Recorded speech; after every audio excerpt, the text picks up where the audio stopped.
can only watch it for the first time once. It'll be interesting to see what we catch and what we don't. Did you ever play the video game Mass Effect? This is where Babylon 5 is becoming Babylon 5. That was great. I love that. 100% completely accurate, definitive ranking of Babylon 5. I love it so much. We're officially into it, Jeff. The year is 2025. The name of the podcast, Babylon 5, for the second time. Welcome to Babylon 5 for the second time. My name is Brent Allen. And I'm Jeff Akin. Brent and I used to be Star Trek podcasters, and then we sat down, we watched Babylon 5 for the first time, and everything changed. Now you're joining us as we watch this incredible episode for the second time, catching all the things that there was no possible way we would have known about the first time around. That's right. But don't worry, folks. We are still searching for those sci-fi messages that we find in this series. No particular franchise owns messages. It's what the genre does best. You know, it does things like holds up a mirror to society. It tells us that there can be hope that things will be better in the future, or maybe it just gives us a glimpse into how to be better human beings to one another. And I cannot wait to look for those in this episode again. That being said, this is a warning. Jeff, we need like a sound drop here. We've been talking about that for a couple episodes now. Well, we need to make it happen. Right. This is your warning. This is your spoiler warning. Everything from this point forward could be, and probably will be full of spoilers. This is Jeff and mine's second watch as we're going through. We have completed our entire first watch. All limits are off. We could talk about anything from any point in the franchise, from Crusade, from novels, from cons, from books, from anything. We can talk about it all. That is fair game. So if you have not watched this incredible series yet for the first time, please consider this your spoiler warning. We encourage you to stop listening to us right now. Go back, catch us with the first watch where everything is spoiler free, and then catch back up with us here on the second watch. And on the second watch today, Brent, we're watching the Geometry of Shadows.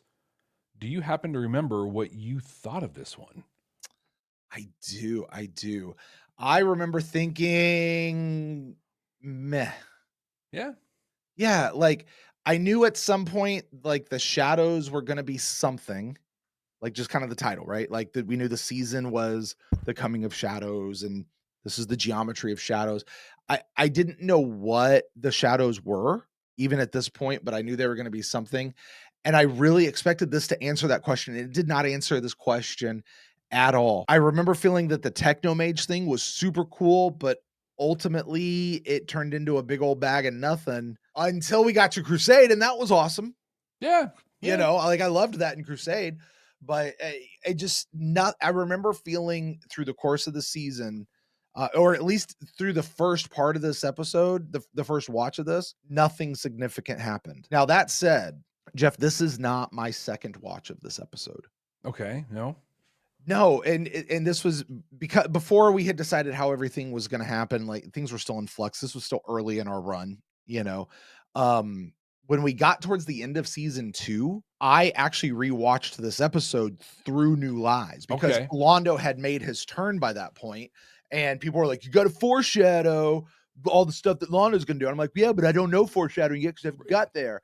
And so I wound up going back to watch it to really see, like, what does this mean for Londo and what his character went. And I went, oh, I get it now. So there's a little bit of, I've already been adjusted and corrected on this episode. That being said, that was still a year and a half ago or so, whatever. No, it's been more than a year, well, almost 2 years, I guess, at this point. So I don't fully know everything or remember everything. And I didn't watch it with the end in mind. You know, like I'm watching it now knowing Londo is the emperor and he's standing there just taking the keeper and, you know, being a man. Right. I didn't know that then. Yeah. So I'm excited to watch this and see all the stuff we missed for the first time. Jeff, what did you think about this episode the first time around? One of the things I remember in this one was that I got to quote Rush. I tend to remember the episodes I get to do, which is most. Maybe that's why I remember so many of the episodes, is I like the ones where I get to quote Rush. But got to quote their song Territories from their Power Windows record, because it's all about following, you know, when a cloth or a rag is unfurled, because this, of course, is the green purple episode. So I remember that quite a bit and enjoying that whole storyline. And I kind of thought the same with the techno mages. Hey, cool idea. I like this. Hope we see more of them. Right. And then, okay. Right. Like that seemed neat. I liked some of the Veer stuff in it. Mhm. But honestly, most of my memories are around the Drazi storyline on this one. The Drazi one. Yeah. Mm-hmm. You do make a few Rush references in this one. Oh, a few. You do. And it's so much so that it really, like, of all the drinking games that people could have played with us, that every time Jeff makes a Rush reference. I Like, think there are games. I think that's a thing. yeah. And I know that's on there. Yeah. So, which is fine. I'm good with that. right. Now, you want to know how I know that?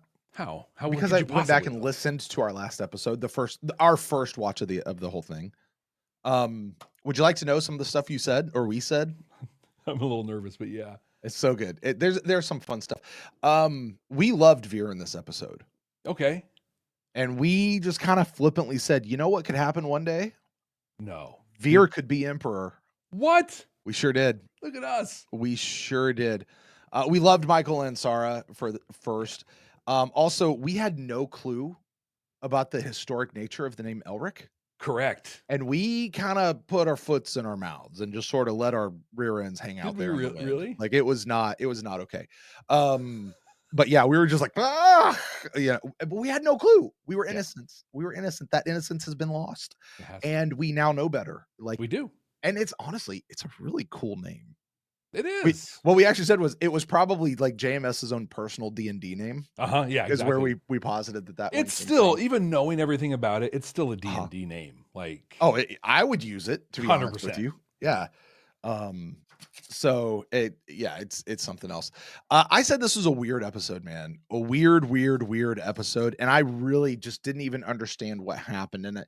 And what I was saying was this was an episode about a whole bunch of very interesting stuff with nothing that got finished. Like I loved the Techno Mage. I loved the Drazi fight, but all of it just had no ending. And I was very put out with the fact that there was no ending to any of those storylines. At least it didn't feel like there was an ending to it. Mm-hmm. I'd asked the question if the Techno Mages were the soul hunters of season 2. Okay. Like these guys that come in and they're going to do this thing and then they're just going to disappear. And you and I both, and you hammered this home of like, we need to see the Techno Mages again. We're going to see the Techno Mages again. Like we were waiting. And if I remember through our first run, Jeff, as late as season 5, we were still going, those Techno Mages are going to come back up. They're going to come back up. And they just never did. They didn't. Until Crusade. Exactly. So, well, one of the many until the movie. One of the many wrongs that Crusade righted. It was. Actually, it was. Many, I think Techno Mages was one of our big dangling threads. Mm-hmm. I think it was. You know, was what was one of those. So, yeah. Now I had a pretty good prediction too. Yeah. In this one, I said I specifically said I was like they're clearly setting up Londo to go bad and to have a redemption arc. No. Yes. Oh yeah. Thus begins. And even to be the sacrificial lamb of the show. Really? Now, listen, and we have said, and we have heard it said by our council chambers and by our commenters on YouTube and in Patreon, the story of Babylon 5 is the story of Londo Mollari. Mm-hmm. Right? And the idea that by the end, he's sacrificing himself to the keeper, to the minions of the shadows. What are they called? I forget. The Drakh. The Drakh. To the Drakh. He's sacrificing himself to that, really to keep everything else safe. Yeah. And to do what he is a hero by the end, for sure. Totally. So good for you. Good call. Right? I was like, yes. I will say this. I straight up compared the Drazi though to the Packlids from Star Trek. And they watch for it in this episode because I think they're very Packlid-esque. Although I do have to know I did that while I was out of buzzers.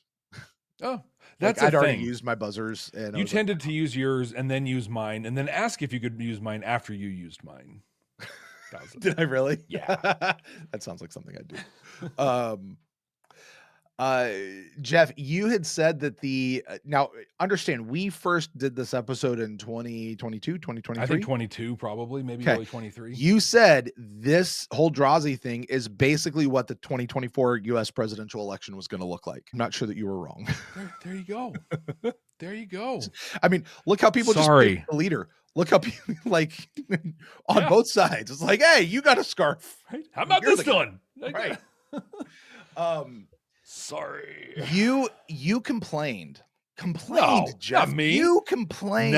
Never. That this episode did very little except to shine another light on where lights have already been shining. Okay. You talked about like how throughout all season 1, we kept seeing Sinclair and the Minbari. But like as we did it, it never really it didn't seem to advance the storyline. But I would argue with you on that point now, having rewatched the season again. Mm-hmm. Yeah, it's like every time we saw it, it did actually add to it. But you kind of felt like we've seen Londo in the shadows. This was just more, hey, Londo in the shadows, it's going to be a thing, and we're not going to tell you or do anything with it. It's just we're just pointing it out, So you were a little miffed with that.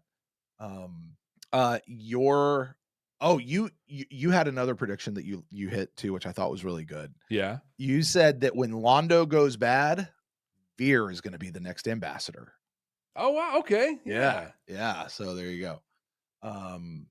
You also said that Garibaldi was going to fall from grace, believing the lies. Oh. No, I definitely meant different lies at the time. You did. It's what happened. That's you hit that one. You also had this prediction. You were just throwing stuff out in this episode. You thought that the techno mages were the ones who were dinking around with Babylon 4, that they were the ones pushing it through time and doing stuff. Yeah, that makes sense to me. Even now, it's like, yeah, that would totally make sense. Yep. You also said this. I'm going to quote you here because I wrote it down. Okay. Said, you do not bring out something as cool as the techno mages and have somebody like Michael Ansara play him only to have it be a one-off thing in a pretty crummy episode. Because you were just banking that they were coming back, that it was going to be a thing. Yeah, I swung hard on that one. Right? You did say this. You said, what if Londo becomes emperor and has the shadows backing him? He would be unstoppable. Oh my gosh, but you know what? He was so stoppable. He was, but also still, like having the shadows backing him. You also Jeff, I wanted to slap the ever-loving snot out of you on this one. But I'm going to save it after this because this one I was very much in agreement with you on. You figured out a way to solve the jal'Zha problem. Okay. You figured out the best way to solve it is to televise it and put it in the Mutado and sell ads. Or put it in the Mutai and sell ads. No, you were absolutely right. Yeah. Like just sell tickets to the event, make it a whole thing. Just monetize the whole thing out of it. Totally. I think that's brilliant. Right. But here's the thing. I really wanted to slap you on this. You're just kind of getting off on the leadership thing and how Sheridan's treating Ivanova in this one and kind of letting Ivanova handle stuff. And you're like, you said, Brent, there's a reason that Sheridan is a captain and Sinclair was just a lowly commander. Stay off my boy there, bruh. Yeah. But you know what? At the time, I bet you were right. You had my back at the time. You're like, yeah. I absolutely did. But now I want to punch you. So anyway, that was my experience. Hopefully similar to the experience of some of you out there who were listening to us the first round wanting to punch Jeff, and probably me too. Jeff, that's what we said. Mm-hmm. Did JMS say anything interesting about this episode? He had nothing to say at all about it, actually. Really? He's like, that one? I don't know about that one. I don't remember that one. No. I actually had a couple things to say on this one. Okay. I was going to be like, yo. He had less than I thought he would have, actually, but still quite a bit. One thing that I found in just digging through stuff, and this was, oh man, I'm excited to share this one with you. So he had determined pretty early on, well, about halfway-ish through season 1, that he was going to need a Sheridan-esque character. His original plan had put too much on the character of Sinclair and like all of the coincidences that would have had to happen to move things forward just weren't feasible. So he had the idea, and what he named that character was John Strider. Strider, directly related to Aragorn in Lord of the Rings. Yeah, Mhm. that's interesting. He straight up, I want a character like that to come in and do it. And so until they cast someone, he never came up with the actual name. In fact, we shared this, I think, in Points of Departure, I think. Yeah, that that Bruce Boxleitner is a big Civil War buff. And so that's where they came up with the name Sheridan to tie him to General Sheridan from the Union side. But here's the thing I've been dying to tell you. Okay. So we're going to have this Strider character. Here, Warner Brothers and P10 is my list of preferred actors for the role. Do you want to take a guess who was at the very top of that list? The person he actually like argued and fought to get? Do not say Viggo Mortensen. That would have been amazing, but no. Michael York. No. They had King Arthur all but signed. They just needed P10 to like sign off on a thing, and he would have been John Sheridan. But P10 said, well, Next Generation already has Patrick Stewart, and we can't have audiences thinking that all captains are British. There's a point to that, except Picard is French, but whatever. Right, yeah. There's a good I mean, that's a good point on their part. Yeah, you I don't know. I mean, it's two TV shows. Look, here's the thing. If Michael York would have come in and played Sheridan as an actor, he would have played that in an incredibly different way than he played Arthur. Or whatever that name is. So it's not like, while it does certain things in me that's like, oh no, that would have been a train wreck, or that would have whatever. Like, look, while I don't have the nostalgia for Michael York that a lot of other people have, like when I see him in an episode, it doesn't make me get all warm and fuzzy inside. Like it's just not, I don't have that for him. Mm-hmm. I do also recognize he's a fine actor. He is a well-respected actor, and he's been around for a very long time. I always recognize him as Professor Asher Fleming from Gilmore Girls. That's where I know him from. Yeah. And he was a little bit of a Franklin creep in that one, is really what he was. So, but we'll get to that in a couple weeks. Right. Yeah. Yeah. But yeah, I thought that was really fascinating. He talked about the green and purple of all of this. He actually had a pretty fun anecdote that he talked about, but he chose green because it made him think of like soil and grass and labor and kind of representing the working class of people. Oh, okay. Versus purple, which is royalty. It's a royalty. Royalty. Yeah. Okay. So ruling class, working I see class that. sort of a thing. Oh. But what he thought, so he had, Jeff, I'm sorry. If only being royalty was as easy as drawing a scarf out of a barrel every couple of years, you know? Well, you know what? In a way it is. It's just a question of like where you're born. That you have zero control over. Yeah. Who did I pop out of, and who? You put that so. Oh, I was going to make it worse. Blunt. Somebody popping into them to pop you out. And Jeff, this is a family-friendly show. I'm just saying, it's all a roll of the dice ultimately. But he had a fun anecdote about how to him the green and purple, like that wasn't the important thing. The important thing was the scarves. Like this is just like the whole allegory. And we talked about this, I remember, a lot in our first time episode, but. Like the whole thing is like if aliens showed up to Earth and we were fighting each other, they'd be like, hey, you're all the same species. What are you doing? What are you fighting for? And we would hold up a flag. And he's like, that's just ridiculous. So he's like, I wanted it to be scarves just to show for it to be that ridiculous. And he's like, but I was at a con and like people started like breaking off into green and purple sections. And then like people started using it and like it became this whole thing. And I was like, yeah, that's not the point.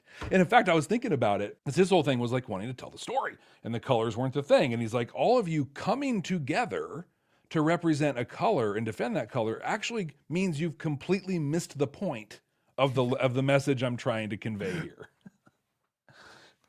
I love that JMS is actively saying there is a message I am trying to convey. Yeah. I'm not just telling a story. There is a message I'm trying to convey. And I'm love that he does that. Yeah, I think it's good. I don't think that happens in so much of television that's out there. Well, I think you can't do an episode like this without that level of intention. Very true. Right? Very true. I remember having questions around, and still questions around, the geometry of shadows. What's all that about? And it actually has very little to do with the shadows. It seemed a good metaphor for the techno mages mix of science with something dark and Okay. mysterious. How do you work out the geometry of something that in one sense doesn't really exist, but is a projection of something else that does exist? So we thought talking about geometry of shadows was a good way to describe techno magic. Okay. Apparently in this episode, Garibaldi tells some joke and it's super lame and whatever. Okay. That was intentional. He was Okay. trying to show that he's trying way too hard and that his spirit's not into it. But I pulled that out because I'm just like, I don't remember the joke at all. We probably We'll look glanced for over it, but it's a big thing. But we'll look for it like a giant wrench, man. Probably miss it. And totally never see it. Ivanova gets her field promotion to commander in this episode. Okay, I'm sorry. I heard we talked about that a lot on the show about what it was for Ivanova to get a promotion. What was she before? Lieutenant commander. Oh, now she's full commander. Okay. Yeah. Because I was sitting there, I was like, she's just always been Commander Ivanova to me. Like, what is she? Okay. So that's what it is. All right. Yeah. Fair. But what's interesting, so Sheridan gives her that in this one. The original plan was for President Clark to specifically promote her in points of departure. But they figured that like we're already introducing General Haig and John Sheridan. It's just too much to have in here. Okay. You've got a picture for those on the audio feed. Brent has a picture of the Drazi, behind him. Mm-hmm. This is the the episode really, where the prosthetics really start to show and the alien characters start to have personality and actual characters that come out. And he says it's because they created what they called the Babylon 5 Alien Rep Group. In the first season, they had like 5 people, and this year now they're up to 12 actors, taking the full head and in some cases body casts, so they can use them in mid-level speaking roles as aliens and rotate them in and out. And Green Drazi number 1 is one such rep that we will see endlessly. And he'll be a Drazi, and he'll be a. Wait, is he always going to be the Drazi? No, I think this like will he be like the Brakiri, and he'll be a Parmok, Pakmara, and a Markab, and all the things. Okay. Because he does, I do remember thinking and looking at the photo right here, I was like, this is like the same Drazi we see throughout the whole show. Yep. Same dude. Yeah. Same dude. Now, in this last one, I'm going to upset a lot of people because I don't know how to say a word in it. But you mentioned us missing the point on Elric in the name of Elric. So Elric is named after the main character of Michael Moorcock's books, many of them. Comics and short stories and novels and books, over 30 different like stories that involve this person named Elric VII, the 428th emperor of Melnibone. Okay. Something like that. But apparently, like I'm not familiar, but people who are familiar love his work, and Elric is a very common like piece of drawn art from fantasy novels and things like that. In fact, I know some of our council chambers, people have created art and own art about Elric. And here it is, Suzanne in the council chambers chat. Melnibone. I can't say it. There's no D in there. Melnibone. But Melnibone. Boy, say that 10 times fast. I'm not going to. No. So that's Elric and who he was. So yeah, like a big deal especially in that fandom. So now we know. That is not anything like I've never heard that name, Michael Moorcock. I've never heard like that's not in my sphere. So I love knowing that that's out there, and I'm super interested. Like I kind of want to go check it out and like look into it. Yeah, it's supposed to be. He's got this big old sword that sucks the souls out of people. He's albino, so he's all white, and his hair is all white. Which maybe Michael Ansara is that. He just shaves his head. No, he's got eyebrows, I think, in this, so maybe not. So black eyebrows, but maybe he dyes them. Either way, Brent, that's what I got from scouring the everything. So what do you say we dive in and watch this episode? Yeah, let's do that. If you're joining us for the first time here, welcome. We love every episode is somebody's first, and it's super cool that you're here. We love that you're here with us right now. But the way this works is Brent and I are going to watch the episode. It's going to pop up right here in just about, 30, 40 seconds, and we're going to watch this thing. If you're on YouTube, then you're going to see the edited, cut up version of that. The full and unedited version is on our Patreon page, patreon.com/Babylon5First, the number 5, the word first. There's a link down in the show notes. And if you're listening to us on an audio podcasting app, I don't know, Apple, Spotify, any of those out there, Podcatcher, you name it. Or you know what? Is. Or Good Pods, where Brent, you and I, we are for years now, are the number 1 Star Trek podcast on the entire app. That's us. Not And a Star Trek podcast. Not a Star Trek podcast. Audible. Some people might be listening on Audible or wherever you're doing it. You're going to hear all the reactions and stuff. We used to keep it out, but we thought it'd be better just to put it in. And then we'll meet you on the other side to talk about those messages as we share our thoughts. So, Jeff, let's go watch an episode. Let's do it. Does it hurt when I do that? No, it's fine. I don't feel a thing. Don't do that to your doctor. Ow! Hey. That's what happens when you do that to your Patients doctor. lie to me. Right? I imagine you'll be able to get back to work in the next day or so, providing you don't exert yourself. Yeah, well, I gotta check in with the new captain first, find out if he even wants me around. Besides, I don't know about this guy. I keep thinking about how everybody and his brother wanted Sinclair out of here. Now all of a sudden this change of command. Sinclair I could trust. This guy, I don't know. Garibaldi specifically was meant to be the voice of the audience in these early season 2 episodes. Oh, yeah? Who is this guy? Can we trust him? Yeah. What's the deal? So we quietly set up monitoring Rifa! stations near This is his first episode, yeah. I forgot about Rifa. Yes, I'm sure it sounded quite absurd. more like insane, but then the monitors went silent. He just called Londo Spy an idiot probe to sent his in later face. confirmed that the entire non outpost had been wiped out.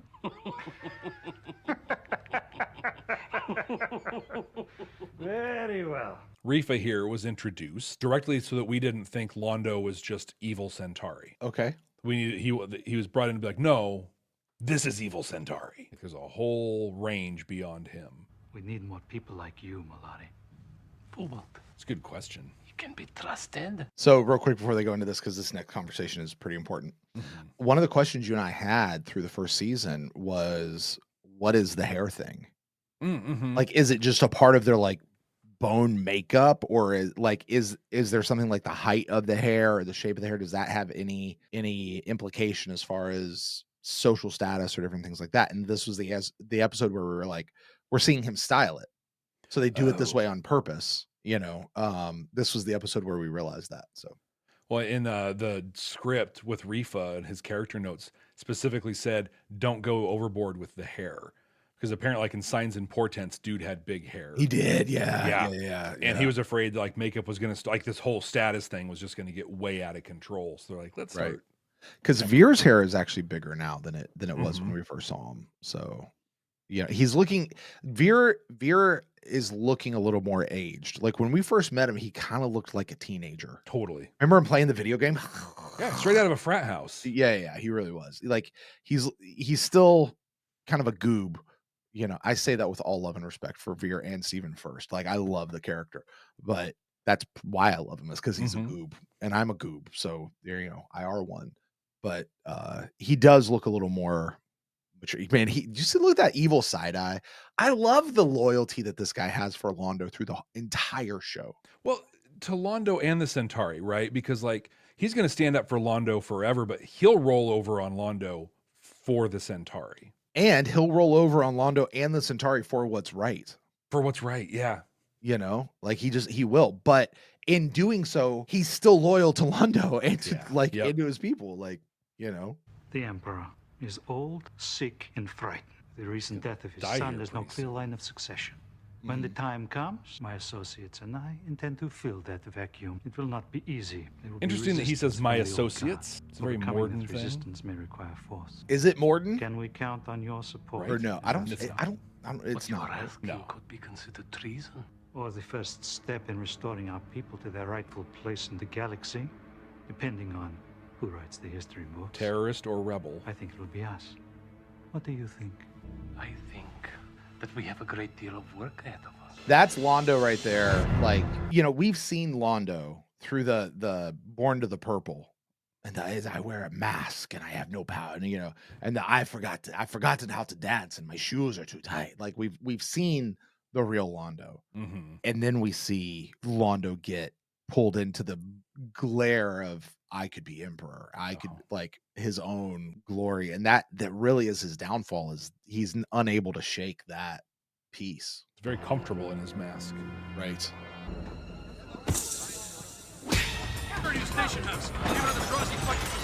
I like that bit of ADR over the fight. The Babylon project was our last. It would have been cool if he said we have hope for peace. another Drazi fight. Right. Like make it sound bigger. That's honestly what I thought he said at first. I was like, no, he didn't say that. He just said a Drazi fight. Yeah. Yeah. Which is a weird thing to call out. That's a technomage. We used to have them back home long ago. They use science to achieve the effect of magic. I haven't seen one in years. They almost never travel. They don't like to leave their places of power. To see even one of them is a rare thing. To see more than one at a time is considered a very bad omen. Mm-hmm. I think we saw that in Crusade when we saw more than one. How long has this fighting been going on? It's been building for the last couple of weeks. It's a cultural thing. Once every 5 years, all the Drazi here and at home divide up into 2 camps and fight. This is like 2 big exposition pieces back to back. It's not a fight to the death. No, whichever side wins the most victories becomes a dominant group for the next 5 years.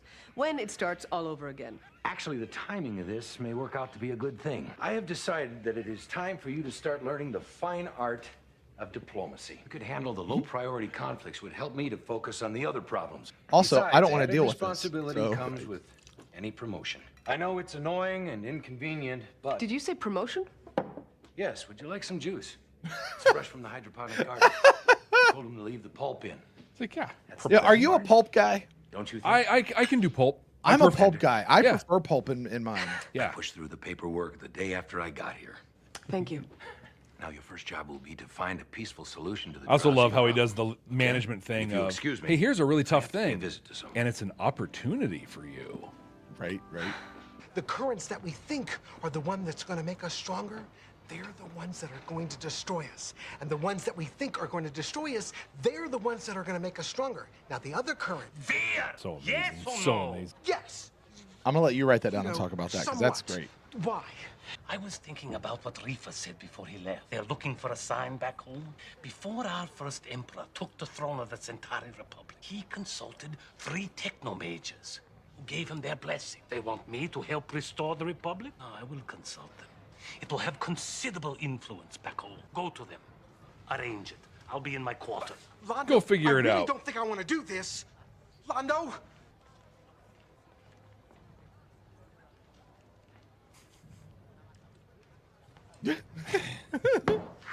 Don't.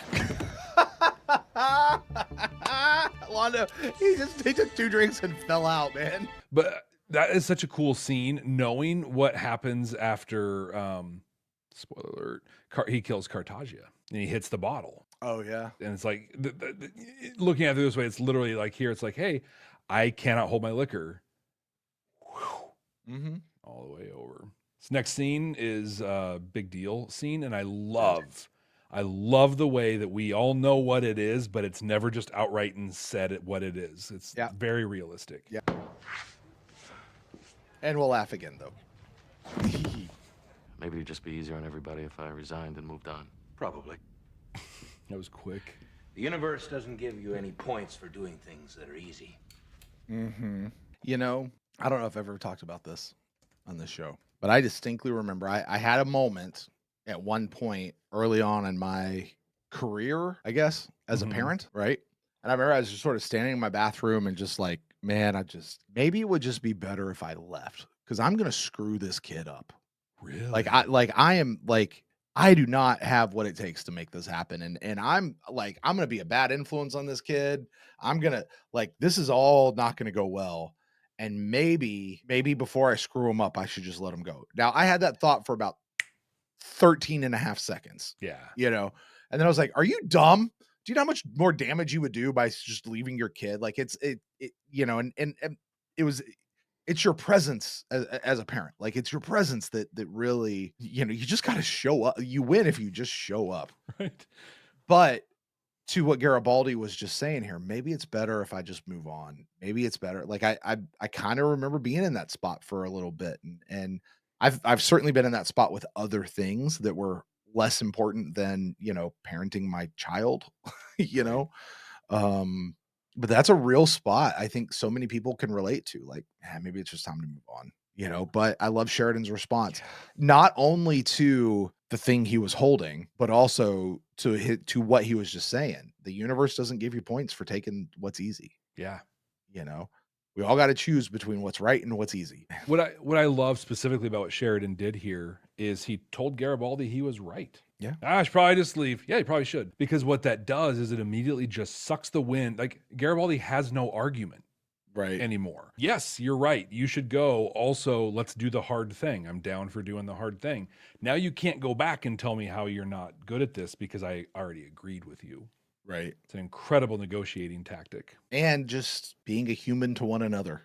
Yeah. Great being a human to one another piece. I need someone I can trust running security. I'd like it to be you. Hold your job open as long as I can. Don't take too long, okay? This station is dedicated to the goal of finding peaceful solutions to our problems. We'd like to find one here. Now, you can start by helping me to understand the precise nature of the conflict between the two sides that you've set up. I love this. Help me understand. Uh-huh.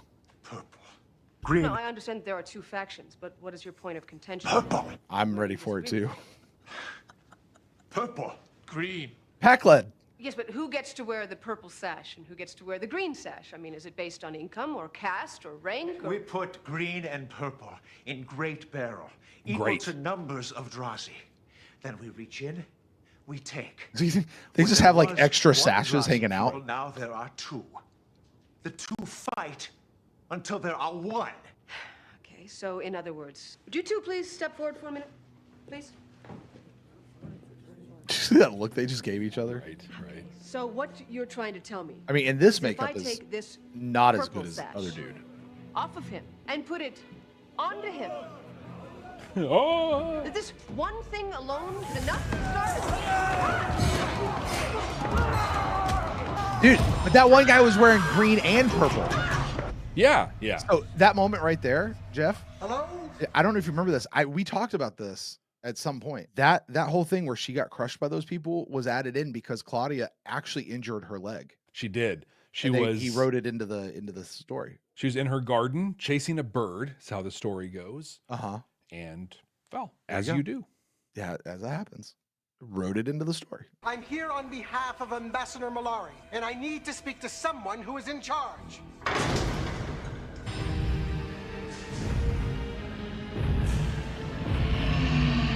Okay, what's better, this golem monster or the golden dragon? So far, the golem, because you can't see it. I think that golden dragon, man, that was just. I think this is. I think so. Dragon. My name is Vir Koto, diplomatic attaché. My name is Program. Just love how he kept repeating Don't that. frighten easily. I work for Ambassador Malari. After a while, nothing bothers What would have been great is if he just said, "My name is Vir Koto. I am an ambassador." Kept it up. My employer requests an audience. I'm sorry. Neither I nor my brothers do private audiences. We learn by doing, and in the process, you're going to fall on your face a few times. Though I didn't think you'd take it quite that literally. So, what's your next move? Maybe find a non-violent way to structure the conflicts so that nobody gets hurt. Good. So, keep me informed and take care of that foot. You ever hear about how Ronald Reagan used to treat like Colin Powell and stuff when Colin Powell tells a story about how he'd be like, "Hey, so here's this problem, this, that, and the other." And Ronald Reagan just sit there and smile and listen to him. And he'd be like, and his answer was, "Okay, so what are you going to do about it? Because I didn't hear anything in there that had anything to do with me." Yep. Which was his way of just being like, "Okay, I trust you to solve the problem. You got it." Like, that's really what he was saying in that moment. Like, I kind of love that. That is the correct way to do it. And what I love leadership moment here with Sheridan. He said this great thing. The only way to learn is by doing. And when you do, you're going to fall on your face. Mm-hmm. When you're bringing up new leaders, like he is here, you identify the situations where failure is okay. Yeah. Right. Where it's like, this is relatively low stakes. It's not easy. It's important. And it's relatively low stakes. Go. And if you completely hose it, we can clean it up on the backside. Because you're going to help clean it up. Right. Yeah. Not in a punishment way, but because you're going to learn. You've got to give people the space to fail. Yep. You just have to you got to know what the the consequence. Like, what are the stakes? Don't let them. Yeah, you gotta know what the stakes are. Like, don't make it like, but give them space to fail where the stakes are low. Like, totally. Yeah. I like to, when people come to, I really messed up, I failed, or whatever. And I'm like, well, did you really fail? Because like, we're still here. The thing is still here. Like, we can still do it. Did you really fail, or did you just gather more information? Right. And now that you have, what are you going to do with that information that you've gathered? Mm-hmm. Go do it again and do it better. Right. Under for security. Tell the jal'Zha we'll meet in chambers and we'll try this again. Then you are familiar with the technomages, Only by name and reputation. On my world, we have had considerable experience with them. They can be a source of great trouble, unless one knows how to deal with them. And you do. Of course. I'm With so many here at one time, and you being new to Babylon 5 and your inexperience in such matters, no offense. Oh, none taken. I'll set up a meeting. 9 o'clock? I'll be there. I'm pleased, Captain, that our first discussions have gone so smoothly. I'm looking forward to many more in the future. That's an interesting Until later, line. then. Knowing the conversations they're going to have in the future. The Commander Ivanova, I thought you should know. I can tell by the sense of joy permeating the room that I was right to offer my services as a mediator. Is this the one who brought us to your attention? Only after I'd heard about your situation at my security briefing. Captain, you have been used. This creature has been seeking an audience with me ever since I arrived. Employer requests an audience. The loud You hand. were saying. Recording a conversation. A very low thing to do. But in the interest of good relations, I am willing to forgive. I love they show the recording device and he says that. I accept. I assume you will not take advantage of this gesture or misrepresent it as some sort of endorsement. Of course not. Risky business. Condemning my recording device while using one Paul of asked the question, does that little thing have a rewind and fast forward I button? do not like to be used. I like that. Learn manners and respect this moment on. You will. You should leave, Ambassador, before I decide to report your attempt to bug my office and send you back home on the slowest transport I can find. That's good threat. That's good. Send you back on the slowest transport I can find. That's heavy. Dude. That's hardcore. That's like, okay, so you're gonna break into somebody's house, but you're not gonna like steal anything valuable. You're just gonna do things that are annoying. You're gonna steal all the batteries out of the remotes. Like what do you do? Like that's that kind of a response.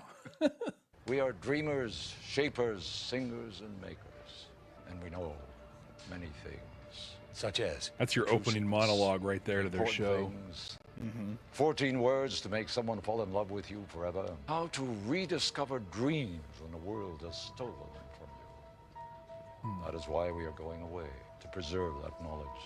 From what? I keep thinking of what Elric was just saying, but thinking of Galen. Okay. Right? Restoring dreams that were lost, that were taken away, earthly things and whatever. That's Galen's whole thing, right? Like his girlfriend was killed and he's trying to do this thing, but like everything that Elric is saying right here and describing the technomages, we saw reflected in Galen. Right. I think that's really cool. Yeah. Like, again, what a fully fleshed out and thought cool thing that he just plopped here. And in Babylon 5, we never came back to again. But okay, let me defend it. They're going away. Right. We're meeting them as they're on their way out. They're And the he's Vendreezy. He's dropping just a little nugget here on Londo. There's a little bit of world building and stuff.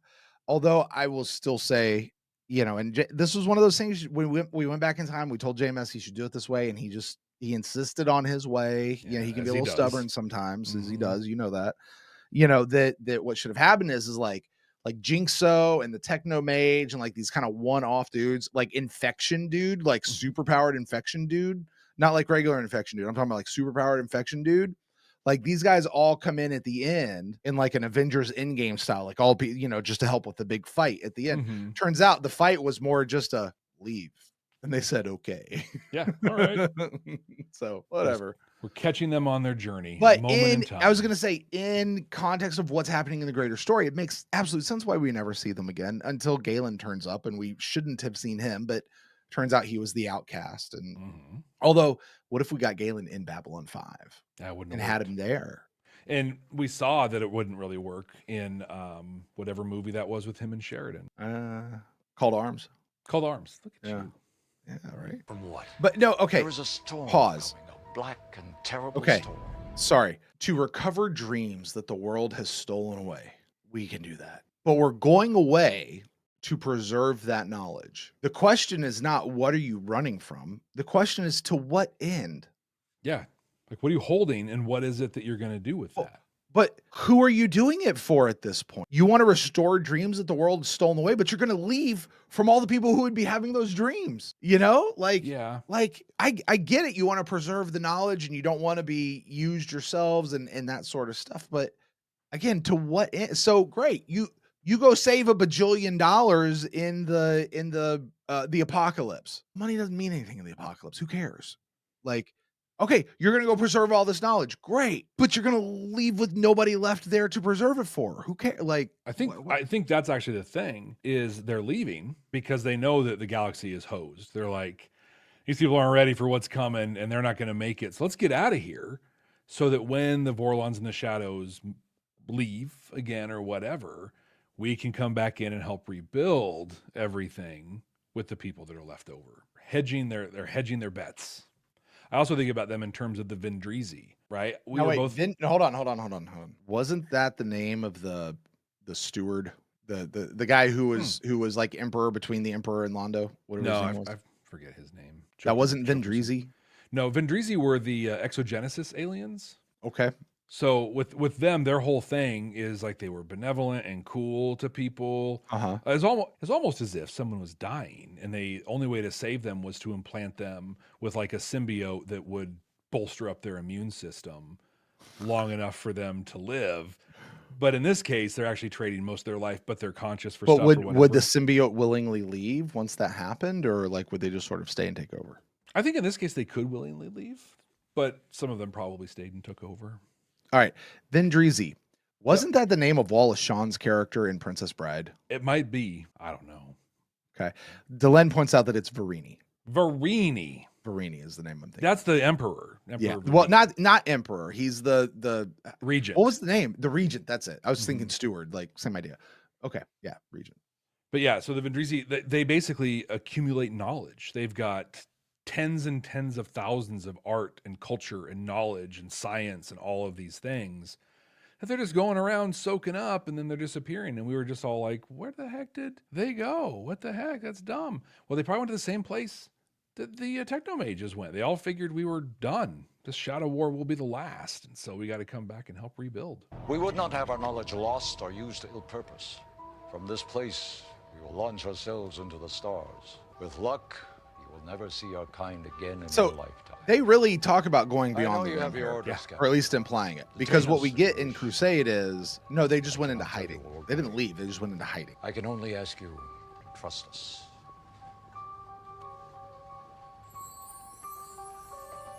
What did he just do in Sheridan's hand? He just pulled a quarter out of his ear. I mean, really, that's what he did. Oh, that's Orange Blossom. Yeah. Orange Blossom. He likes his fruit. So Sheridan's got a ton of righteous indignation. Yeah. You have to answer my questions. I need to know these. Why? Mm-hmm. Why is Elric under any obligation to answer any questions? They're people. Because he's the commander. With legal traveling documentation. Like, they're just rolling. Or in the Earth Earth Alliance, do you not have, freedom of movement? Even if you have all your documents, you can still, I don't know. I feel like Elric is being harassed through this whole thing. He feels the same way. Mm-hmm. I also feel like he's being obstinate, but honestly, it's his right to be obstinate too. So. Do not interfere. I have to. I can't have this station disrupted any further.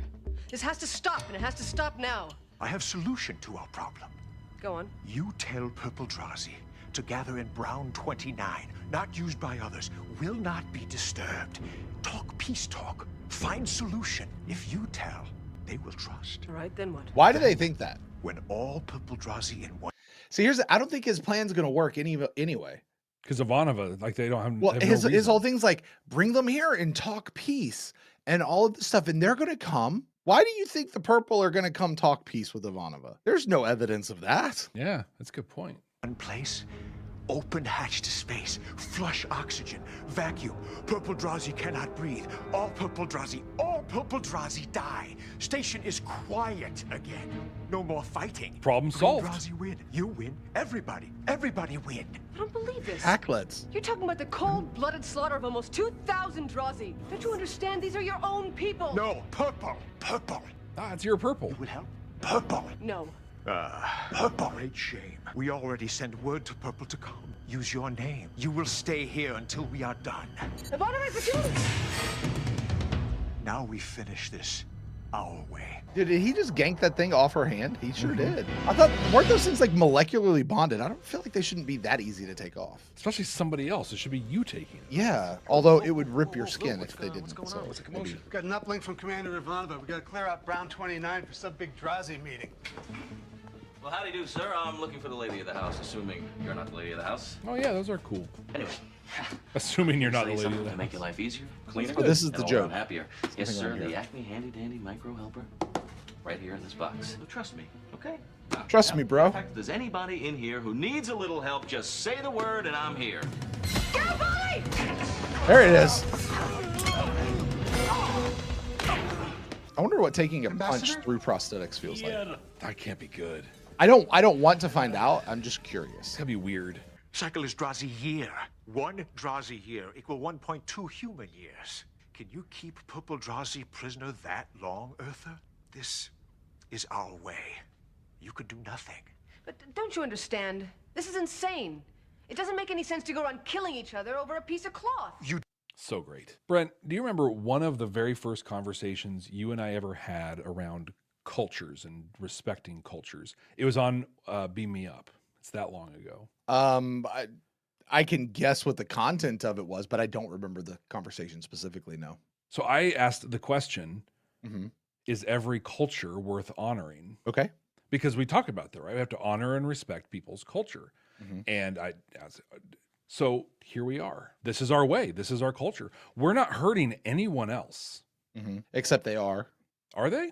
Well, they're damaging property on the station. They're creating ruckus on the station. They are creating whatever. Venting them out of Brown 29 hurts no one but the Purple Drazi. But you're using our facilities to do it. Yeah. Go use your own facilities. Okay, You do it cool. on your world and your facilities and your whatever. And that's between you two. And this is your way. And they got you. Here's Brent, the thing. Yeah. This is my culture. You have to give me a space for the cultural milestones and touchstones that we have. No, I don't. I don't have to. There's no rule. There's no rule that in respecting your culture means that I have to accommodate and facilitate you doing your thing with your culture. There is no rule that says that. I can respect your culture. I can respect that your culture is the way it is, while at the same time disagreeing with your culture and disagreeing with how you go about stuff. Those two things are not mutually exclusive. Also, I do not have to provide avenues and facilities for you to do it. And I do not have to allow you to do the things of your culture in my space. But if you're in your space and your deal and you're over there and you're doing your thing, you know, as distasteful as I may find the way that you do stuff, I don't necessarily have to go tell you how to do that over there. Yeah. So, but still, here we are saying, she's not making your argument. She's making the argument that you can't kill these people. You can't hurt these people. Yeah. And I think that, and Ron in our council chambers chat really had it. And there's other people agreeing, Brent, you're right. And, you know, people are right to agree, but this is the paradox of intolerance, right? We have to have tolerance for people and stuff. But if we have tolerance for things, then stuff like this happens. But if we're not tolerant of this, then we're intolerant. And isn't that the thing we were trying to fight in the first place? Something to think about. It is definitely a paradox. That said, I also still believe that there are some things that are universally right and wrong. Killing people or not killing people, I think, is one of them. So in general, no, don't go to that part. No, I'm going to the. But go ahead. So if that's a universal right or wrong, if it's universally wrong to kill people, oh man, I'm not going to ask you. That's too much of a dive. Be careful what you're wading into. Yeah, too much of an off track for that one. But all of that to say, I just wanted to point out that, like, here, Ivanova's not saying can't do this here. We'll find a better place to go. She's like, this has to stop here and on your home world. You have to stop this. And she, again, with our ethics, she's not wrong, but they clearly don't share her ethics. Mm-hmm. But what Ivanova is doing is she is practicing the application of the Prime Directive in the style of Captain James T. Kirk. So, yeah, absolutely. We're not going to interfere, but this stops now. Right. We're not going to interfere, but here's how I'm interfering. So, Do same, yes, for flag, for honor. That's different. Is it? Yes. Yeah, especially this. Our flags at least mean something. It's not as arbitrary as yanking a color out of a box. I mean, you're fighting and dying over a stupid piece of cloth. Look, there's nothing special about it. It's not patriotic. did JMS, I'm sorry. Star in the middle of it. So you said at the beginning of this whole thing that JMS was using this as a metaphor for flags, right? Yeah. They just called that out. Yeah. And did he just provide the answer to his own argument? Did he just debunk his own argument?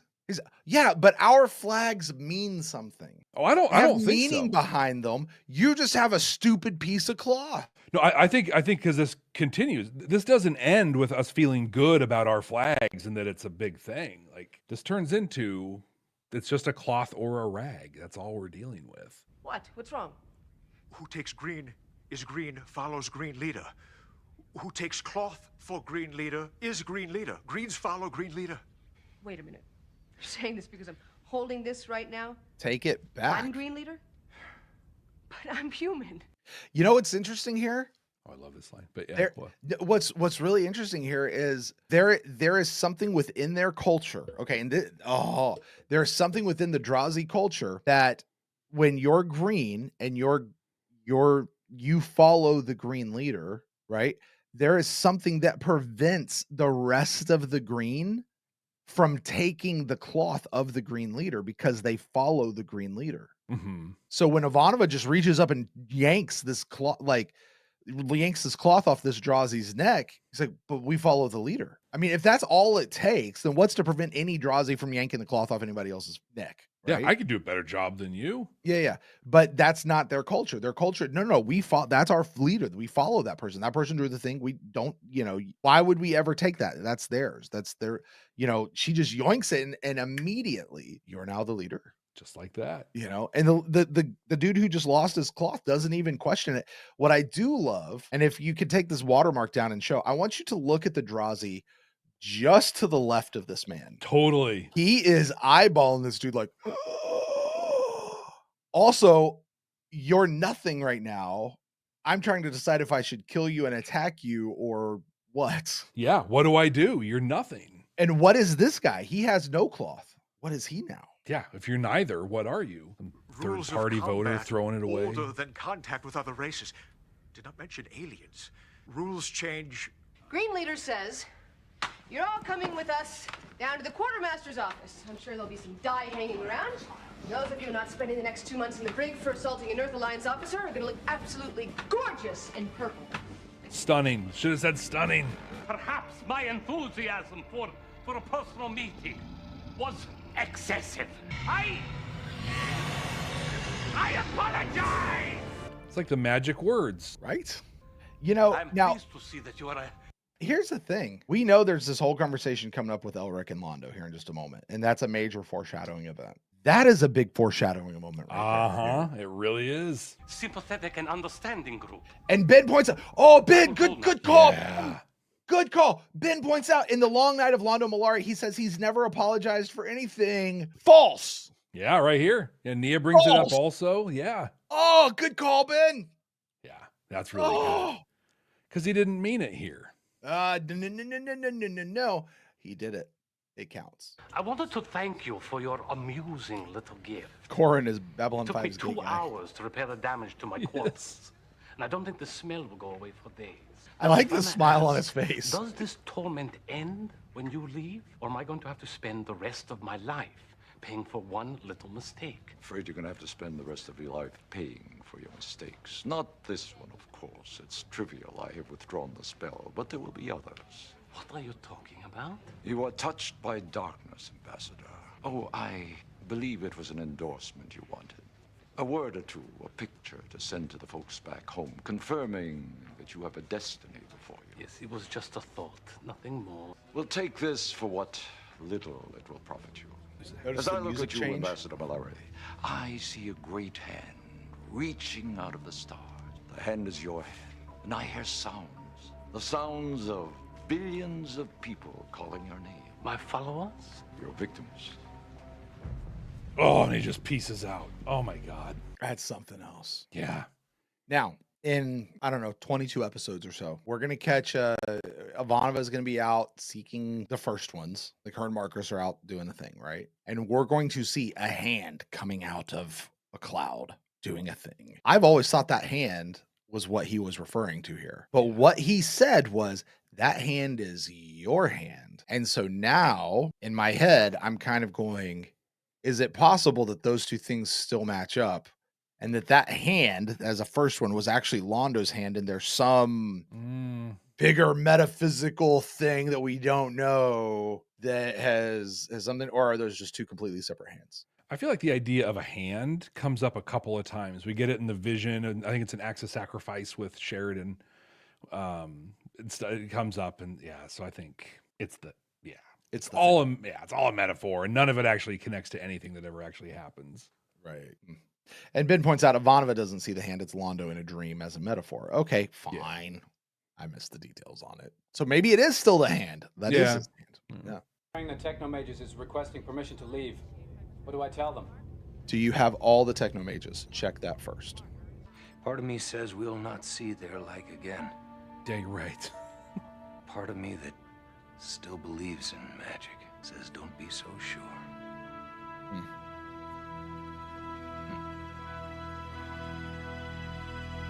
Part of me that believes in magic says there might be a spin-off at some point where we can do some stuff with these guys. All right, Brent, well, we just watched Geometry of Shadows for the second time. Talked a lot about it during the episode itself, so let's kind of jump into the meat of, I think, especially this episode. You were jotting them down as we were going. What kind of messages did you pull out of this one? You know, there's actually some really good stuff in this episode. Yeah. You know, and I want to officially retract everything I said negative about this episode in my first watch. Okay. Drazi storyline came to a conclusion. The Technomage storyline came to a conclusion as best as it needed to. They said their deal. It's probably, and I will say this is 100% mitigated by the fact of I know where this goes, right? I still think as a first-time watcher, you're coming through this, there's a little bit of a jarringness to this episode that's just like, what is this that where are they going with this? But second time through, solid episode. Yeah. Really good episode. I thoroughly enjoyed this. You know, the biggest thing here to me is Garibaldi. Garibaldi is worried that he is going to be asked a question that he doesn't have an answer to. Right? And there's a few things you can go with that. You know, one of the things that occurred to me is things are almost always worse in your head than they are in real life. Right. You know, you're having that conversation in your head with somebody else. Like you're fully playing out the conversation, right? Yeah. And that is almost always never the way that the conversation goes, right? And a lot of times what I find I do, and I know a lot of other people do, is they say somebody else's yes or no for them. Garibaldi's like, is Sheridan even going to want me? Nah, probably not. He's not even going to want me. So I might as well not even, you know, and he's doubting so much. He's doubting his worth. He's doubting his value. He's doubting his place. He's doubting all of this stuff. And you know, I said in the show, this almost could be renamed How Garibaldi Gets His Groove Back. Totally. Yeah. You know, because he finds his place again. Now, if we could all go into Brent's counseling room, I would tell you your value is more than the things you do at your job. Your value is not wrapped up in that at all as a person. But Garibaldi clearly places his value as a person in his job. And I would encourage people to not do that. And it's really hard, especially for guys. I know it is for girls sometimes too, but just very generally speaking, it's very hard for guys to do this. I get that. However, we see at the end, the answer to this whole thing is, what did Garibaldi find out by the end? He knew what he had to offer. Yeah, yeah, his What value. he could do that nobody else could do, the value he could add to the organization in a way that somebody else couldn't do, right? And I think that is so, if you can find your value, that the thing that you bring to the table that nobody else brings, you're gonna find where you're meant to be, you know? And I think that's really important, important to know. So that's the big one. Texas Anla'Shok in our council chambers uh, had this insight, and I thought it was really good. They pointed out Ivanova tries to solve the Drazi conflict with logic, but the problem is the conflict is illogical. Yeah, yeah. And it's you take that for what you want, but it's hard to solve the illogical with logic. Sometimes you have to meet it with and this feels like something we would see somewhere in Star Trek, honestly. You've got to meet the illogical with more illogical stuff, you know. But I loved that little bit. But the last one I really had is talking about Londo. You know, Londo, you actually said this, Jeff, and I loved what you said here. We were talking about how we've seen the real Londo, was born to the purple and he's wearing his mask and his shoes are too tight and he forgot how to dance. And I'd said, but look how easily he is distracted by the real Londo, or the real Londo gets distracted by the light and the glimmer of the power. Like he's just entranced by that, right? Like this draws him. And you had a great word, Jeff. You said, don't get too comfortable in your mask.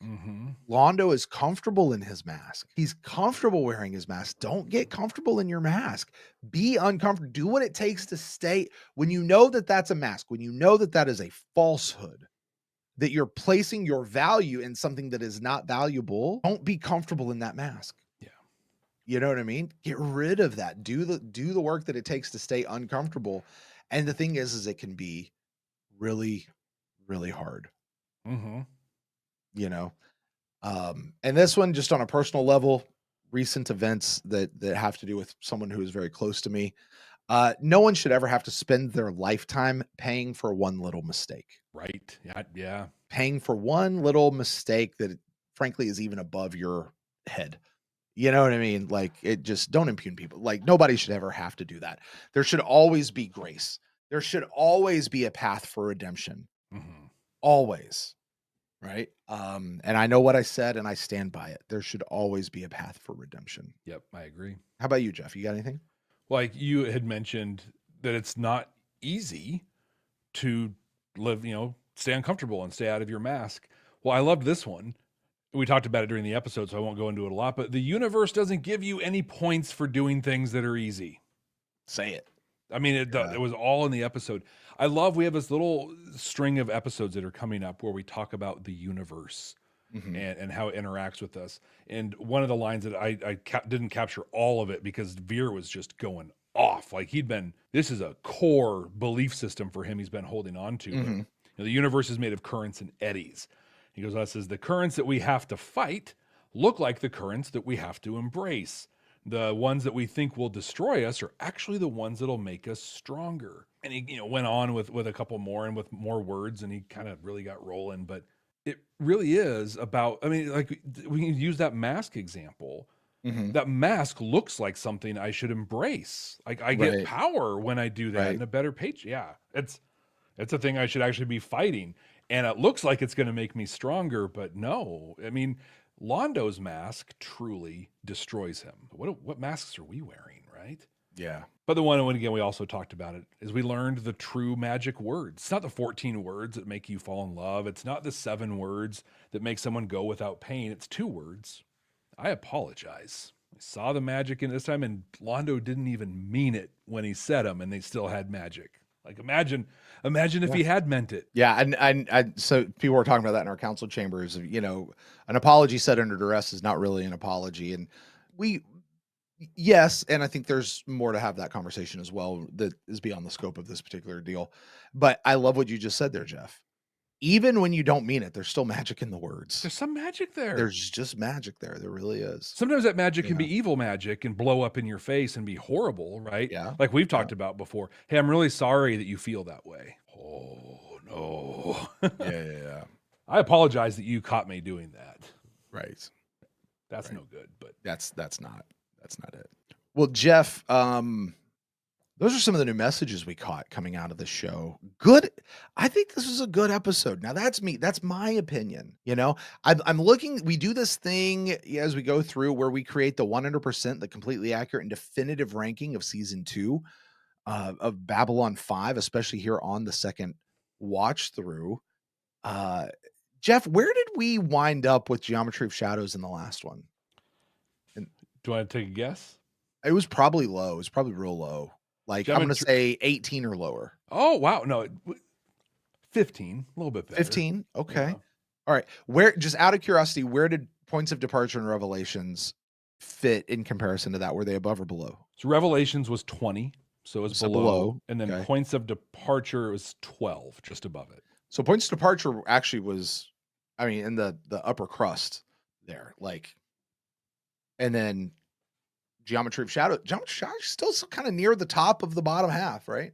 Yeah. Points of Revelations, not so much. Well, Jeff, it falls to you this week, my friend, to place this in our 100% completely accurate definitive ranking of round 2 of Babylon 5.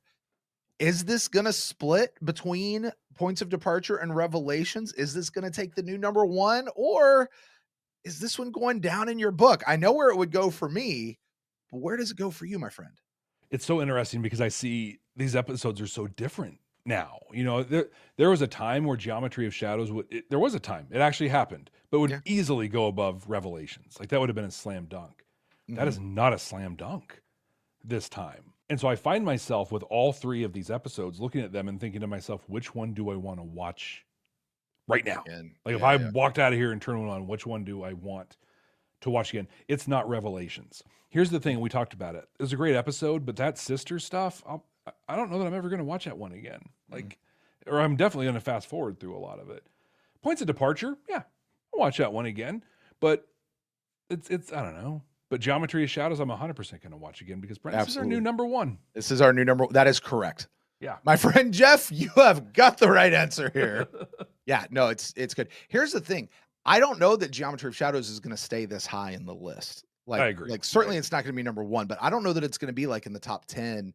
It might be. And I say that because the second half of season 2 is so strong. So strong. It's so strong.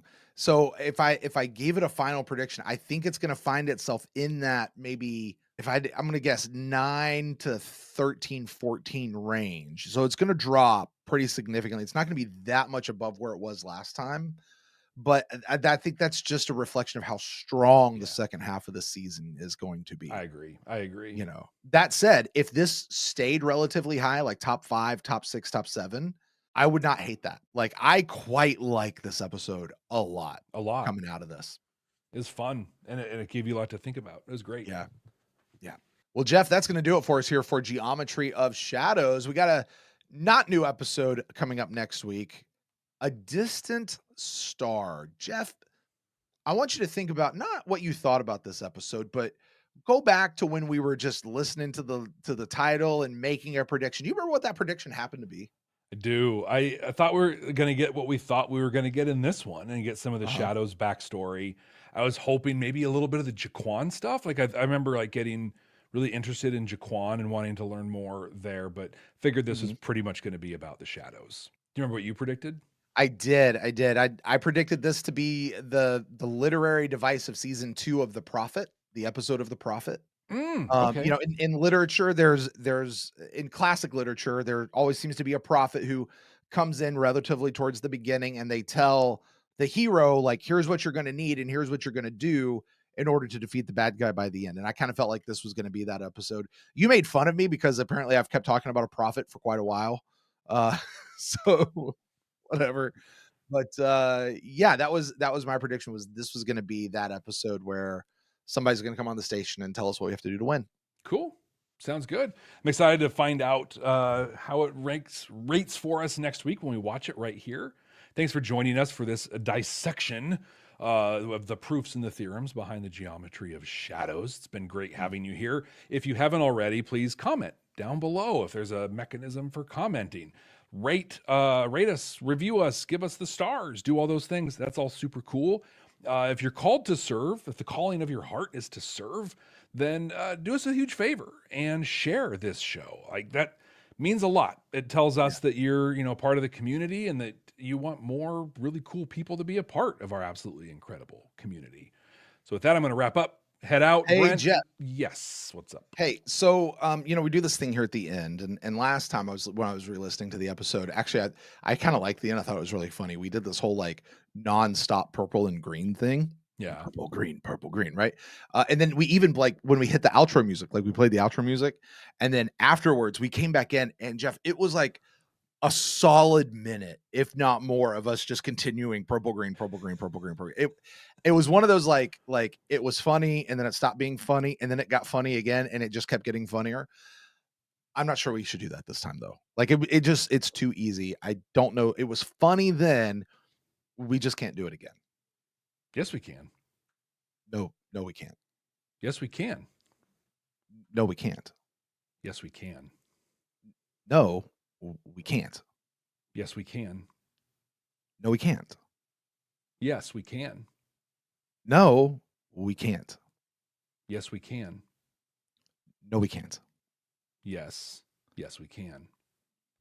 No, we can't.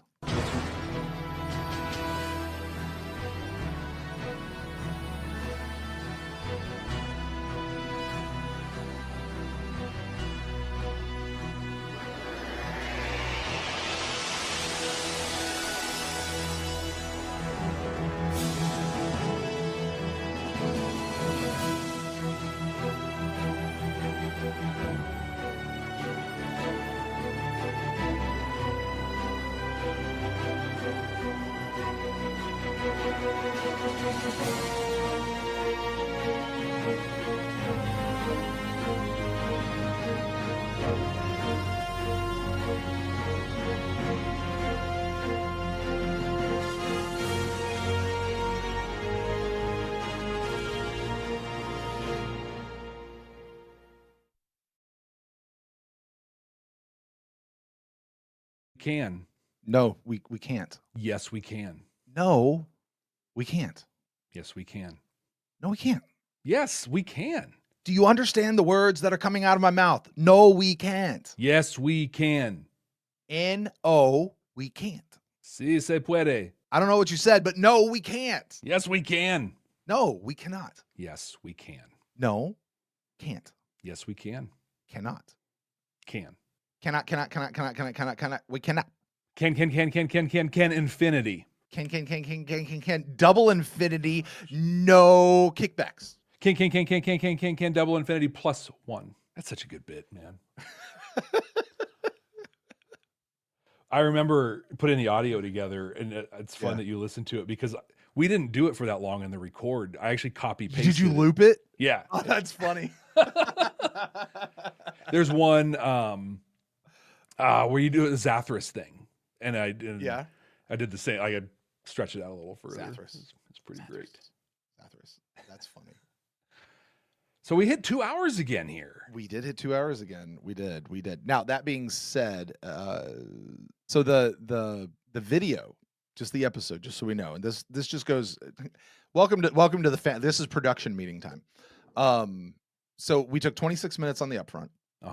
Right, and it was an hour and 15 in the video. Mm-hmm. So 42 minutes stretched out over an hour and 15. So we talked for a half hour within the video. Yeah. Where we kept stopping. And then the back end of it all the way through to the end joke was another 20 minutes. Mm-hmm. Is how that worked out. So, Yeah. And I feel like I feel like on the top, I don't know, there's a lot we could have tightened up. Yeah. Well, because one thing, and we did this on purpose. Like when we hit go, we started the episode within like 4 minutes. Yeah.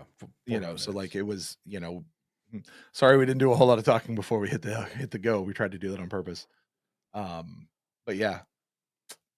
So, and I think sometimes it's just gonna be that way, Jeff. Yeah. There's gonna be some that like have 2 things from Lurker's Guide and whatever. There's gonna be some that have 40. And what I don't want to do is start like editing it out. You know, Yeah. I only want to bring up things that are interesting, but I don't want to be like, oh, we have 4. Yeah. Up to 4 things. Yeah. But I think, and I'm curious, Council Chambers, you're here. People who are here with us in Club 65, go ahead and comment. But like we got out of the episode and we dove right into messages. How did that feel? Yeah. I feel like we talk about the episode during the episode. Mm-hmm. There's no reason to recap the episode when we've just been talking about the episode. Mm-hmm. Yeah. Like I think we're still shaking some of our early Stargate stuff where we would repeat, you know, for the afterwards. Right. So I don't know. Also, do you guys mind a 2-hour record time? Like for you guys out there? I mean, Jeff and I sit in a chair for hours to record a 42-minute episode. Yeah. So, a lot of this is thinking about you guys, you know, but a lot of it too is just, we always say the episode's going to take as long as the episode takes. Yeah. As long as we have something that is interesting and fun to say and the show is good, we're going to do it. But we also don't want it to just drag on is the thing, you know, make sure people are there. So, better keep this part in. Many hours later. I love it. Suzanne is arguing with herself in the chat. Oh yeah. Doing her own bit. It's great. There you go. Oh, it's beautiful. But yeah, no, and I appreciate this feedback. It's here, you know, in the council, because I think that's the thing too, bro. Like we still we're not forcing it, you know, like it's all natural stuff. I mean, several people are saying 2 hours is fine with them, so that's cool. We like hanging out with you guys. We really do. So, no complaints from Ron. Well, to Ron's point, we might have some short episodes coming up here in the next. Dundradal, our newest council chamber member, says things kept moving at a nice pace. It never felt bogged down. That's what we're going for. Yeah. That's the key. You know, as long as the show is interesting and entertaining, that's where we want to stay. Because you and I have both listened to shows, YouTube and podcasting both, where it's just like, oh, dude, just move on. So in my work, they started a podcast. And I love everything about the idea behind it. There's an internal one, you know, company one. I'm sure some of you have internal company podcasts. And the person who's putting it together, she's a incredibly bright and hilarious person. She does stand up, like she's great, and she's got a great voice for it and everything. But oh my God, Brent, they put out the first episode, and like there's this one point where the co-host is talking, and then the other person steps on her, as happens. And that led to a 1.5-second conversation about, oh my gosh, I stepped on you. I shouldn't have done that. And it's right. And then a whole lot of thing, a lot of that. And it's just like, no. That's new podcaster stuff. Well, the thing is, I know this person isn't a new podcaster. Like they've done stuff. What it is we're not editing this. Oh yeah, that's what it is. Like we're gonna take because they have different like interviews or whatever. So but see, you can only do that if you're going to edit. Exactly. Like that, they have that backwards. Yeah. Because no matter what, you still have to pull it into some sort of a software, and you've still got to push it out. Right? Like that still has to happen.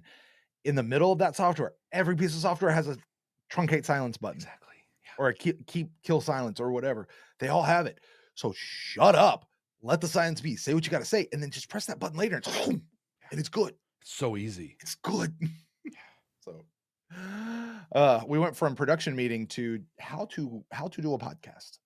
How to do a thing. Are podcasts even still really a thing? Like I know they're whatever, but like are they? They're really? Totally still a thing if you have a multi-million-dollar corporation together and some you behind you and some celebrity to put on the mic. Oh yeah. Then they're a thing. There you go. I heard it said, and I liked it quite a bit. There are discovery platforms and there are relationship platforms. YouTube is a discovery platform. Go in, you search for a thing, you get a list of hits, and you discover things. Podcasts are a relationship platform. I go listen to your podcast, not because it came up in a search necessarily, but because I have a relationship or someone told me or I saw it. Like I don't go looking for it's a value add. I get a value out of that. Yeah, I went and looked for this, you know, as opposed to like the stuff that just shows up on my YouTube page. I'm like, how did you know? How did you know I would want to watch this and then lose 40 minutes of my life? Like, how did you even know? Yeah. Nia says the biggest complaint that she has with how we do this is the media player too easily moves to the other parts of the show when we're trying to pause. Not wrong. Yeah. Not wrong. Also, I just don't like StreamYard. You know, I really like StreamYard when It's it first easy to came use, out. man. When it was Gage and those guys that were running it. Ever since it got bought by the people that have Evernote now, I don't like you. You don't care because you still get the money from us, but they're not helpful. They're not. They had that one where like we lost, and I'm just like, we lost almost a whole. I mean, I was able to use the cloud recording thing and cobble it, but I'm like, what do you mean you can't help? Yeah. Nothing. No customer service. No. Yeah. Just nothing we can do about it. Yeah. You know how much money we're paying you, and that's what you tell me. Yeah. Well, you know, I mean, I hope they listen. There are features that are good with StreamYard. A lot of it is we're entrenched in, like, we've just been in StreamYard. Yeah. Like, so it's all set and ready to go.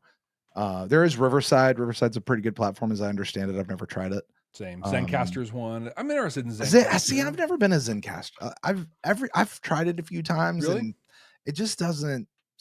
Didn't we use Zencaster at first? No, we use Squadcast, which is one I will never. Oh, that's what it was. Yeah. And Squadcast is a great idea. A good company of people that were there. It just didn't work out with us.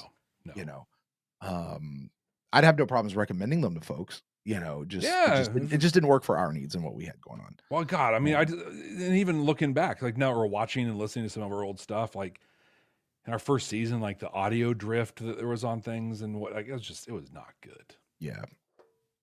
We tried. So if nothing else, we get high quality audio and video out of this. So. We do. Well, and I honestly, I think and I don't know what the other places offer, but the biggest thing I think that keeps them as StreamYard right now is the local recordings. Yeah, exactly. That we can keep this. It keeps the show up on another level. If we have to pull cloud recordings, and we have cloud recordings as a backup, if something happens, we've had to use it sometimes, right? Because stuff happens, because it's technology. Stuff happens, you know. Yeah, I think as long as we can keep the price reasonable, like there's no real reason to change. Yeah. And it's not like the other ones are dramatically cheaper. The whole thing is overpriced at this point. Like the whole industry of Yeah. I think Riverside does local cloud recording. They probably do. I mean, why would you not? They have to now. It's you got to keep standard.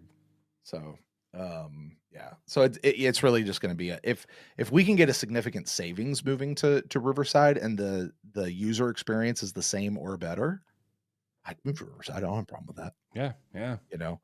All about saving some bucks. Like I remember going to what's that big podcasting convention that we have every year? Podfest. We're going to Podfest, and it was right before that company bought StreamYard, and I went to the StreamYard booth, and like there's all the people that I've been talking to in customer service with them. And one of the things I've always loved about StreamYard with the way they did it is they would listen to feedback, and it always, every time, like I would send them in like a feedback, hey, it'd be really nice if we had this, or it'd be really nice to have that. They would like message back, okay, what exactly do you mean by that? And what is this? And how does that work for you? And where is that going to go? And I don't know who else they were talking to, because surely it wasn't just me, but within a few months, those features would pop up. And StreamYard was continually in it. They were continually bringing in new features to the platform and to the program that made things better and gave you more customizability. Customizability. Is that the word? Doesn't even sound like a word. So weird. Anymore. It's not even a word, right? So, and OBS, Dundradal talks about OBS. OBS is great if you want to break everything down and have full, complete, utter, total control, but you have to tell it every single little thing. Well, we do OBS for our reaction videos. Yeah. And I know, like I've been having an issue of lag between my video freezing, essentially. Really? Yeah, and so I just changed my settings, and I haven't recorded with the new settings yet, but it is, you have to get into like oh my gosh, how deep can I dive? Oh, this should be a 2 instead of a 4. Oh, there it is. Yeah, like it's that wild. Yeah, it's almost like programming, that kind of level. So, which, have you ever taken a computer programming course, Jeff? I actually never have. Listen, God bless people that are programmers, because that is not a job for me. Well, I do know, like, I know the exercise of, hey, write instructions of how to make a peanut butter and jelly sandwich. Right. Or how to change your oil, or how to make a grilled cheese, or Right. Yeah. Yeah. But it's something else. So anyway, all right, Jeff, I think it's time for us to get out of here, because now so all the time, and then 15 minutes in Club 65, which is not it's not bad. I'm not complaining at that at all. I'm good for Club 65. It's good. Look, and it's like everybody's stuck around. I don't know that our number there is dropped. So Club 65 is the real show. Like, this is the good stuff. Right? Club 60. Drop 65 down in the comments below. You guys are awesome. Thank you to the council chambers and everybody who is here. Thank you to Patreon, who's going to be watching this. I can never remember if we're dropping 65 out on YouTube yet or not, or these days. Sometimes it goes out. Yeah. It just depends on what I was trying to think, like, could this be our gang sign? 8? 65? I see what you're doing, but it's backwards. Well, there. It's backward because it's right way, but it's backwards because our videos are flipped. So yeah. Right. So you're doing it like that with your fingers out like that. Yeah. Okay? Isn't that 6? It's more you're touching the tips. Okay. And it's kind of a you're bumping them together, like it's not just a this. It's okay. Like a 6, 7, 8, 9, 10. Okay. So like it's it's kind of a that. I'm just trying to think of what our gang sign could be. The gang sign. When I was this was the DQ Kings, Dairy Queen Kings. Yep. We got kicked out of Dairy Queen. That's so lame. Although I will say, Ron, I've never forgotten you doing this. Right. Club 65 squared. I love it. It's my favorite thing. If you don't know what Club 65 squared is, that is different from this. And I can't tell you what it is. You're just going to have to discover it for yourselves. So that being said, we are going to get it. Dundradal in trial of a gang trial. Okay, last thing. Jeff, it finally happened. You joined a gang? Finally happened. No. You got I got beat in. No. I finally got summoned for jury duty. Like, actually have to go. Yeah.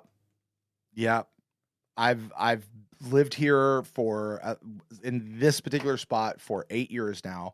My wife has been summoned twice. My mom has been summoned twice. My dad had been summoned. I have never been summoned. It finally hit. So I've never had to go. I get the little summons thing in the mail, but here you call the night before and they give you the number range. Yeah. It came up one time back in, must have been like 2003 or 4. I was at the movie theater and we were getting sued because someone urinated on the floor in the bathroom and then slipped on their urine and hurt themselves and was suing us. Okay. So they refused all of our settlement offers. So we ended up in court. Well, my court date happened to be a date I also had jury duty, but I was like, it's fine. My number never gets called. Totally got called.